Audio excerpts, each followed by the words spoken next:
Halo, selamat siang para sahabat setia Elias Daburno. Kembali kita berjumpa lagi dalam topik skandal Red Notice Joko Chandra. Sebagaimana diberitakan sejumlah media dalam kurun waktu 2 minggu belakangan ini, tersangka korupsi Joko Chandra, korupsi Bank Bali, ya, kasus yang sudah lama itu, ya, berhasil ditangkap oleh Bareskrim Polri, dan yang lebih hebohnya lagi adalah 2 perwira Polri terseret skandal ini, sebagaimana diwartakan Tempo tanggal 15 Agustus 2020. 2 jenderal jadi tersangka kasus Red Notice Joko Chandra.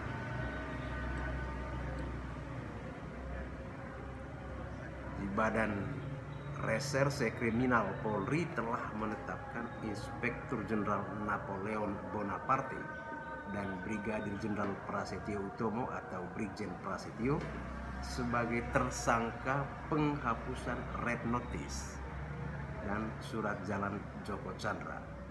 Kepolisian menduga kedua jenderal tersebut menerima suap terkait pengurusan surat jalan dan Red Notice Joko Chandra. Nah, kasus terhapusnya Red Notice Joko Chandra mulanya diketahui setelah buronan 11 tahun itu, si Joko Chandra itu masuk ke Indonesia tanpa terdeteksi untuk mendaftarkan peninjauan kembali kasusnya ke Pengadilan Negeri Jakarta Selatan. Penghapusan Red Notice itu menyeret nama Brigadir Jenderal Nugroho Slamet Wibowo.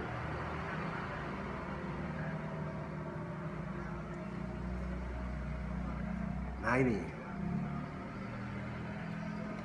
ini kurang lebih kasus posisinya, ya. Bagaimana 2 perwira polisi terseret oleh skandal Red Notice. Nah, apa itu Red Notice? Makanan apa itu? Sosis kah? Atau bagaimana bisa Red Notice bisa dipakai sebagai celah korupsi? Nah, kita ikuti perbincangan atau pembahasan singkat mengenai topik ini. Kebenaran saya pernah menulis perihal Red Notice yang dimuat pada portal online detik.com pada tanggal,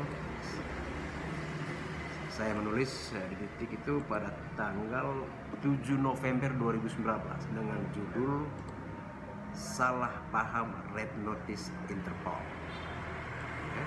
Lalu yang kedua, saya juga menulis tentang Red Notice terhadap Veronica Koman. Itu dimuat di Java Post Network Group, jppn.com. Nah, sehingga saya sedikit memahami apa itu Red Notice.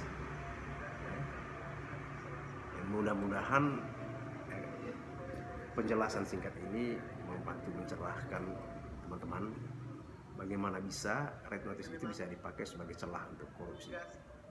Terkait dengan penjelasan lebih jauh, lebih dalam Red Notice itu, teman-teman bisa akses di berbagai di Google, atau bisa melacak atau membaca tulisan saya tadi itu, Salah Paham Red Notice Interpol dan Red Notice terhadap Veronica Koman. Keduanya ditulis oleh saya, Elias Sumardi Dabu. Nah, ini menarik ya teman-teman. Selama ini kita sering mendengar ya, ada beberapa nama yang diajukan ya Red Notice ke markas besar Interpol di Lyon, Prancis, Misalnya yang teranyar itu Veronica Coma, ya, pejuang hak asasi manusia matematika di Papua. Ya. Ada juga Habib Rizik. Nah, uniknya keduanya itu sampai sekarang masih aman-aman saja ya di luar negeri, tidak diseret, tidak ditangkap, ditahan, ditangkap dan dibawa pulang ke Indonesia. Nah, demikian halnya juga misalnya pejuang kemerdekaan Papua Benny Wenda, dia sempat mendapatkan red notice, tapi kemudian dicabut kembali. Dia tetap aman-aman saja di Inggris sana. Sebaliknya ada orang yang ditetapkan atau diajukan permohonan red notice dan kemudian itu disetujui oleh Interpol, ya, itu ditangkap. Ya. Misalnya di si Nasaruddin Samsudin, mantan bendahara Partai Demokrat. Dia kan waktu itu kan lari sampai di Bogota, Kolombia, tapi bisa. Kenapa dalam kasus-kasus ini ada yang ditangkap, ya, dia dibawa pulang, ada yang tidak, ya kan? Nah, ini tentunya apa ya, menarik ya. Nah, sebelum kita beranjak lebih jauh, saya perlu menyampaikan gambaran singkat tentang Interpol, tentang red notice. Jadi Interpol itu lembaga yang menerbitkan red notice dan jenis-jenis notice lainnya. Itu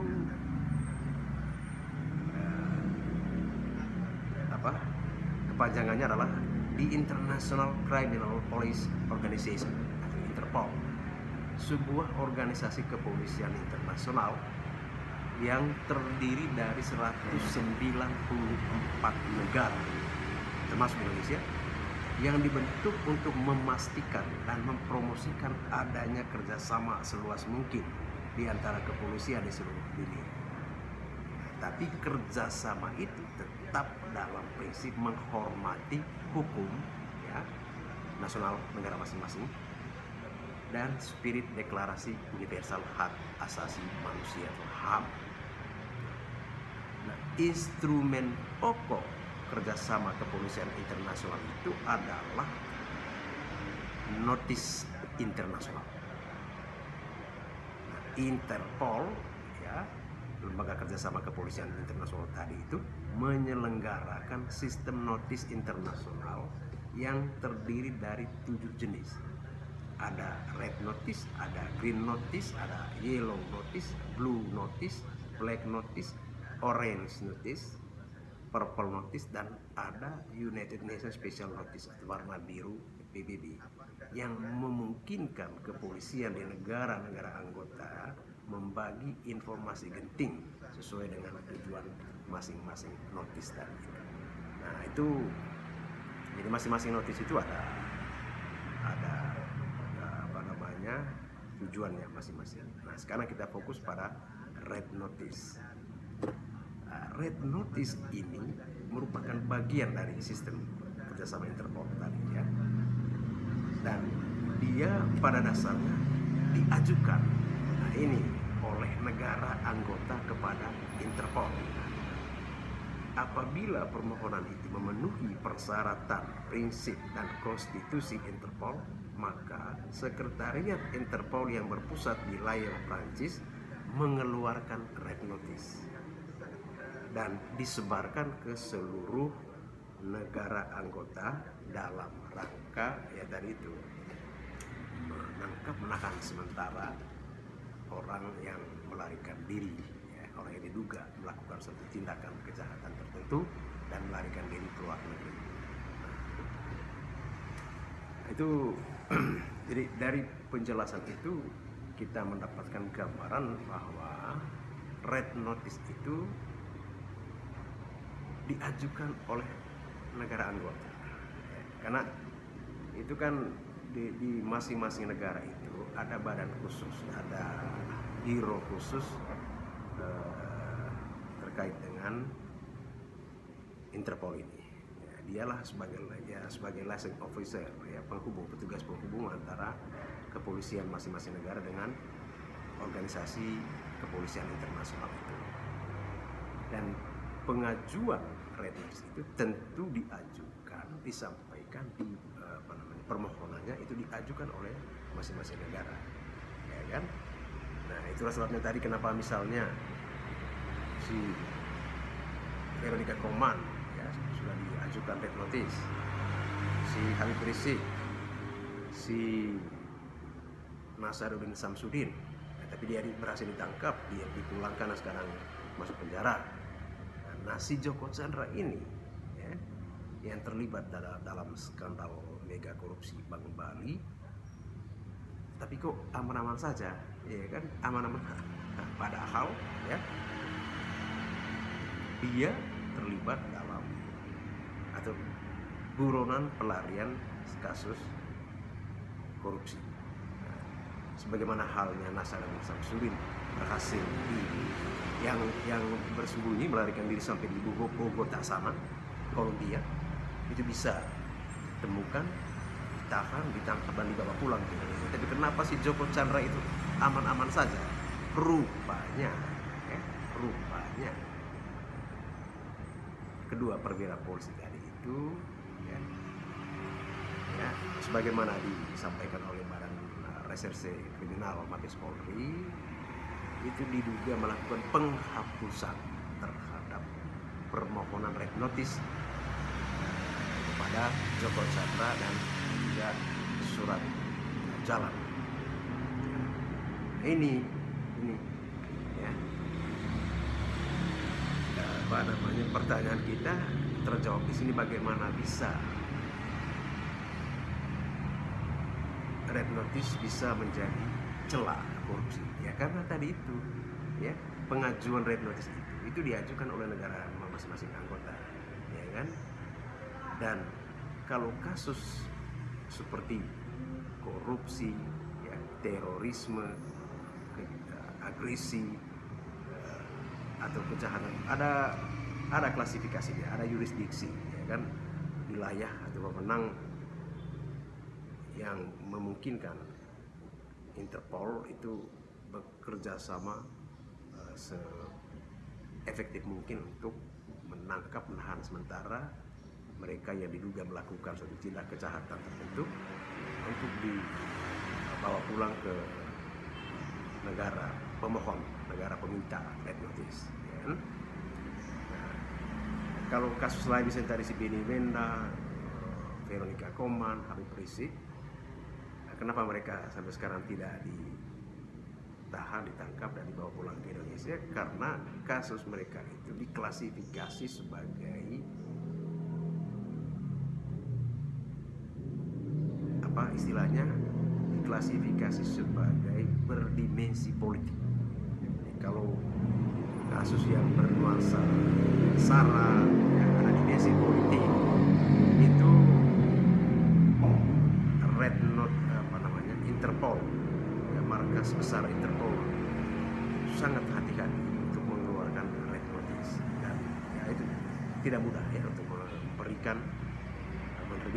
red notice. Beda halnya kalau tadi kasus korupsi, terorisme itu tanpa ada keraguan markas besar Interpol yang berpusat di Prancis itu akan menerbitkan dan mengedarkan catatan red notice itu ke seluruh dunia, sehingga dimungkinkan adanya kerjasama di antara negara anggota untuk menangkap ya mereka yang diduga melakukan tindak kejahatan seperti korupsi, terorisme, agresi, dan jenis-jenis kejahatan lainnya. Tapi kalau kasus yang berkaitan dengan misalnya berdimensi politik, itu tidak mudah untuk diterbitkan, karena itu termaktub di dalam konstitusi Interpol ya, sebagai pegangan, sebagai pedoman kerja dari Interpol ya.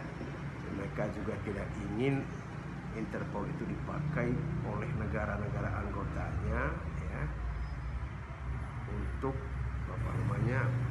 menekan mereka yang memperjuangkan, misalnya para pendekar HAM, ya kan, pejuang-pejuang kemerdekaan, kebebasan berpendapat, berserikat, ya pers gitu ya. Mereka tidak ingin Interpol dipakai oleh negara-negara otoriter untuk menangkap atau membungkam oponan politik, ya kan. Nah, kenapa misalnya, itulah sebabnya tadi kenapa saya bilang kenapa si Veronica Koman, Benny Wenda, Habib Rizik sampai sekarang tetap aman-aman saja di luar sana, ya, karena kasus mereka itu berdimensi politik. Dan juga kalau misalnya Habib Rizik itu kan juga ranah privasi, chat mesum itu ranah privasi, ya. Sistem hukum, nilai-nilai hukum itu berbeda di setiap negara, dan kita tidak bisa memaksa negara lain untuk mengikuti nilai hukum kita, ya kan. Nah, karena pada prinsipnya kerjasama itu sifatnya sukarela juga, ya, karena tetap menghormati nilai-nilai hukum, sistem hukum yang dianut oleh masing-masing negara, dan tetap menghormati Deklarasi Universal Hak Asasi Manusia. Mudah-mudahan penjelasan singkat ini membantu kita setidaknya memahami sedikit di mana celah atau bagaimana bisa red notice itu bisa dipakai untuk korupsi, untuk menerima gratifikasi, ya.